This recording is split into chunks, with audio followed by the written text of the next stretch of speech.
তৃণমূল এক ঐক্যবদ্ধ, বিজয় সম্মেলনী সফল। আমি এখানেই রবীন্দ্রনাথ বাবুর কাছে আসবো। রবীন্দ্রনাথ বাবু, এটা যদি সাফল্যের উদাহরণ হয়, ছবি হয়, তাহলে ব্যর্থতার ছবি কোনটা আমাদের জানা নেই। তাহলে কেন তৃণমূলের শীর্ষস্থানীয় নেতৃত্বকে বারবার বলতে হচ্ছে, বার্তা দিতে হচ্ছে যে বাইরে কোনো কথা বলবেন না, ভেতরে বলুন, বাইরে কোনো গোষ্ঠীদ্বন্দ্বের কথা তুলে ধরবেন না, সবাই একসঙ্গে থাকুক? তাহলে এটা কেন বলতে হচ্ছে? মানে অনেকেই তো এই কথা বলছেন যে বিরোধীদের বিক্ষোভ না দেখিয়ে নিজেদের সংগঠনটা আরো মজবুত করুন। হ্যাঁ, সে কথা তো অনুব্রত মণ্ডল নিজেই বলেছেন, তৃণমূল দলের শত্রু তৃণমূল। এটা তো এক্ষুনি আমরা দেখতে পেলাম, আরো বিস্তারিতভাবে দেখা। হ্যাঁ, সুতরাং দেখুন, এই লড়াইটা তো বখরার লড়াই। এই লড়াইটা হচ্ছে ক্ষমতা কার হাতে আসবে এবং তার ভিত্তিতে কে বালি চুরি বেশি করতে পারবে, কে কয়লা খাদানে বেশি যেতে পারবে। এই যে ওখানে বেসিক্যালি বালি চুরির জায়গা, তো এই বালি চুরিটা কে কত বেশি ইনস্টিটিউশনালাইজ করতে পারবে তার উপর ভিত্তি করে এই লড়াইটা চলছে। সুতরাং এই লড়াই থামানোর ক্ষমতা মুখ্যমন্ত্রীর নেই। তাহলে মুখ্যমন্ত্রীকে পুলিশ পাঠাতে হবে, এই অবৈধ খাদানগুলোকে সবগুলোকে বন্ধ করতে হবে, বালি খাদানগুলোতে। সেটা তো উনি করবেন না। যতক্ষণ না করবেন ততক্ষণ যারা বালি খাদান থেকে লাভবান হচ্ছে তাদের নিজেদের মধ্যে লড়াইটা চলবে, এবং সেই লড়াইয়ে যে ক্ষমতায় আসবে সেই গোটা ইনস্টিটিউশনালাইজ করবে। সুতরাং ঘটনাটা সেই এক জায়গায় থেকে যাচ্ছে। মুশকিল হচ্ছে বিরোধী দল এই মানে এটা যে তৃণমূলের যদি এই ঘটনা ঘটে, এটাকে যে ফয়দা নেবে প্রধান বিরোধী দল যে বিজেপি, তারা কিন্তু এটা নিতে পারছে না। অর্থাৎ এই যে ঘটনাগুলোর ভিত্তিতে তাদের ভোটগুলোকে মোবিলাইজ করা, সেইটা করার ঘটনার জায়গায় বিজেপি যেতে পারছে না বলি এদের যে দ্বন্দ্বটা সেটাই প্রকট হচ্ছে। বিজেপি সেখানে মানে দেখাই যাচ্ছে না। বীরভূমে আপনি বীরভূমের যদি দেখেন, চিত্র দেখেন, এদের দ্বন্দ্বগুলো দেখা যাচ্ছে, লোক দেখা যাচ্ছে, দ্বন্দ্ব দেখা যাচ্ছে, কিন্তু বিজেপির যে লড়াই, বিজেপির বুথ লেভেলে যে লড়াই, সেগুলো আমরা দেখতে পাচ্ছি না। হ্যাঁ, বিজেপির কর্মীরা মার খেয়েছেন, সেই হৃদয়ানন্দ সাউ থেকে অনেক কিছু আমরা বলতে পারি, কিন্তু অর্গানাইজড ওয়েতে বিজেপি যে একটা ইনস্টিটিউশনালাইজড জায়গায়, সংগঠনের জায়গায় যাওয়া বুথ লেভেলে, সেইটা বিজেপি পাচ্ছে না।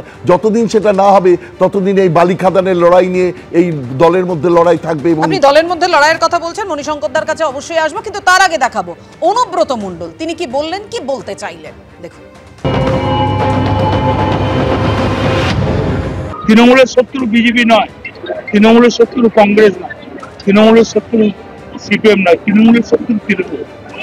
এটা অন্যায় বলে। এখানে এক কথা বলছে, বাইরে গিয়ে এক কথা বলছে। তুমি কি করছো, তোমার কত মিটিং এর লোক হলো, কে কি বললো, আরেকজনে গিয়ে একটাকে বলছে এই হয়েছে। মমতা ব্যানার্জির দল না। তিনটে ছাগল থাকলে খুব মারামারি করে, একটা ছাগল নিচে দিয়ে থাকে। কি বললাম বুঝলে? 3 নম্বরের ছাগলের বাচ্চাটা খুব লাফায়, ত্রাং ত্রাং ত্রাং ত্রাং। তার কিন্তু চেহারাটা ফিরতে পারাই থাকে, দুটো ছাগলের বাচ্চা ব্যাপক দুঃখ। কাকে বলতে চাইলেন এটা অনুব্রত মণ্ডল? না, আমি একটা কথা বলছি যে তৃণমূলের লড়াই, দেখুন ব্যাপারটা হচ্ছে যে রবীন্দ্রনাথ দার কাছে আমি একটা জিনিস বলবো, বা এখন একটা ট্রেন্ড হয়ে গেছে, মানে তৃণমূল না হলেই বিজেপি। আর তৃণমূলের সঙ্গে সবসময় বিজেপি কেন কম্পেয়ার করাবে? আর পার্টি কি নেই এখানে? এক দুই হচ্ছে, দেখুন ব্যাপারটা হচ্ছে যে আমরা তো কোনো তৃণমূলের স্পোক্স পারসন না, কিন্তু আমরাও যারা তৃণমূলকে সমর্থন করি সেটা হচ্ছে মমতা ব্যানার্জিকে দেখে। আজকে অনুব্রত মণ্ডল যখন জেলে ছিল তখনও কিন্তু তৃণমূলের রেজাল্ট ওখানে খারাপ হয়নি। আবার তার মানে অনুব্রত মণ্ডল বা কাজল সেট ফ্যাক্টর নয়, ফ্যাক্টরটা হচ্ছে মমতা ব্যানার্জি। ভোটটা এন্ড অফ দ্য ডে মানুষ দেয়। আর গোষ্ঠী কন্দলের কথা বলছেন, তো গোষ্ঠী মানে তৃণমূলের গোষ্ঠী কন্দল, কিন্তু সব গোষ্ঠীগুলো যদি তৃণমূলকেই ভোট দেয় তাহলে আর আপনার তৃণমূলের বিরুদ্ধে তো কেউ হলো না। তার মানে বিজেপি বলুন, সিপিএম বলুন, কংগ্রেস বলুন, কেউ তো মাঠে নেই। মাঠে তৃণমূলের গোষ্ঠী কন্দল আছে, এন্ড অফ দ্য ডে তৃণমূলই আছে।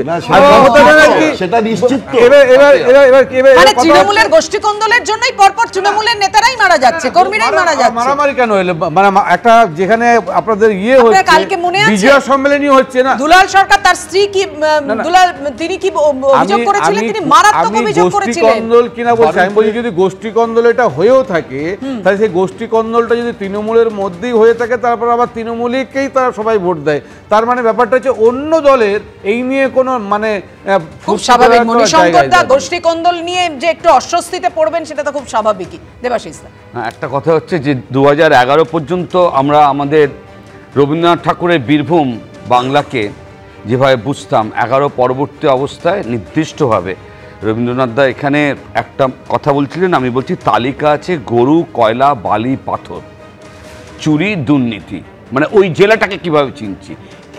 এই দুর্নীতি মানেই হচ্ছে কোটি কোটি বেআইনি টাকা এবং তার দখল।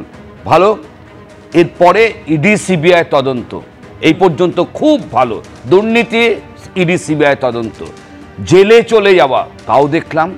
কিন্তু এই প্রতিটি ক্ষেত্রে ইডি সিবিআই, এই প্রতিটি ক্ষেত্রে একটা রাজনীতিও আমরা লক্ষ্য করছি। সেই রাজনীতিটা হচ্ছে 1 দশক ধরে আমরা বিশ্বাস করতে চাই না যে কেন্দ্রের এই গুরুত্বপূর্ণ দুটো সংস্থা কখনো আমাদের রাজ্যের দুর্নীতিকে কেন্দ্র করে তদন্ত ঘাড়ের ওপর উঠতে পারে না, মাথা পর্যন্ত যেতে পারে না। ফলে যে স্পর্ধা, এই যে কালো টাকা তৈরি হওয়া স্পর্ধা এবং তার দখলকে কেন্দ্র করে যে রাজনীতি চেহারা আমরা দেখতে পাচ্ছি, এইটা ভয়ঙ্কর একটা রাজনৈতিক যোগসাযোগ। কেন রাজনৈতিক যোগসাযোগ বলছি?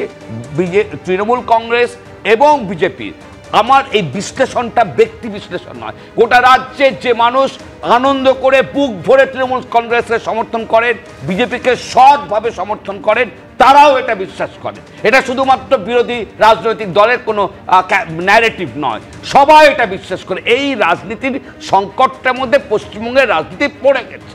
সেটা হচ্ছে যে আমি অবশ্যই তরুণদের কাছে আসবো, কিন্তু তার আগে দেবাশিস দা কিছুক্ষণ আগে স্পর্ধা শব্দটা উচ্চারণ করলেন।